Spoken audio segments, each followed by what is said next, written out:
श्रीमद् भगवद गीता 5वें अध्याय का महात्म्य।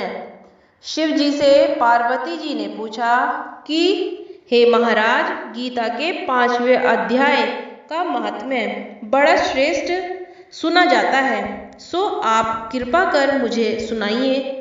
तब शिव जी ने पार्वती जी से कहा कि जिस प्रकार से मैं यह गीता के 5वें अध्याय का महात्म्य वर्णन करूंगा, इसी प्रकार लक्ष्मी जी ने श्री विष्णु जी से पूछा और विष्णु जी ने जैसा सुनाया वह मैं तुमसे कहता हूँ।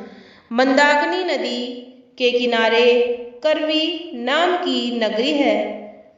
वहां पर पिंगल नाम का एक ब्राह्मण, वेद शास्त्र का जानने वाला और साधु महात्माओं की सेवा करने वाला था। उसने एक बार मंदाकिनी के तट पर बड़ा भारी यज्ञ प्रारंभ किया। यज्ञ में बलि के लिए एक बकरा लाया गया। उसे स्नान करा के पूजन किया तो बकरा हंसकर बोला कि हे विप्र, इन यज्ञों से जो फल मिलता है वह चंचल और नाशवान है। यज्ञ करने वाले को मोक्ष नहीं होती। बकरे का यह शब्द सुनकर यज्ञ में बैठे हुए सभी ब्राह्मण आश्चर्य में पड़ गए। तब पिंगल ब्राह्मण हाथ जोड़कर बोला कि आप अपने पूर्व जन्म का वृतांत कहिए कि किस कर्म से आपको बकरे की योनि मिली। तब वह बकरा बोला कि मैंने विप्र के घर जन्म लेकर अनेकों यज्ञ किए।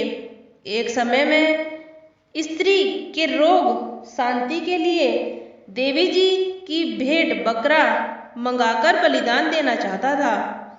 वहीं पर उस बकरे की माता खड़ी थी। उसने देखा कि मेरे पुत्र को ये बलिदान देना चाहता है, तो उसने मुझे श्राप दिया कि रे पापी विप्र, जो तू मेरे पुत्र को मारना चाहता है तो तू भी बकरे की योनि को पावे।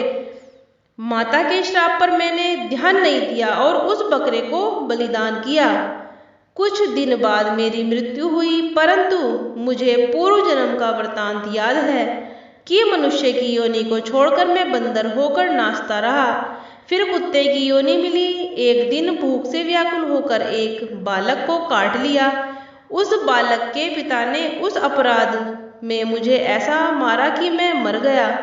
फिर मुझे एक बार घोड़े का जन्म लिया। एक समय मेरा मालिक तीर्थ यात्रा के लिए जाने लगा तो मुझे दूसरे के हाथ बेच दिया गया। वह मुझे पेट भर खाने तक नहीं देता था। एक दिन जल पिलाने के लिए वह तालाब में ले गया, तब मैं वहां कीचड़ में फंस गया। मेरे मालिक ने निकालने के लिए बहुत उपाय किया, परंतु मैं नहीं निकल सका। वहीं मेरी मृत्यु हो गई।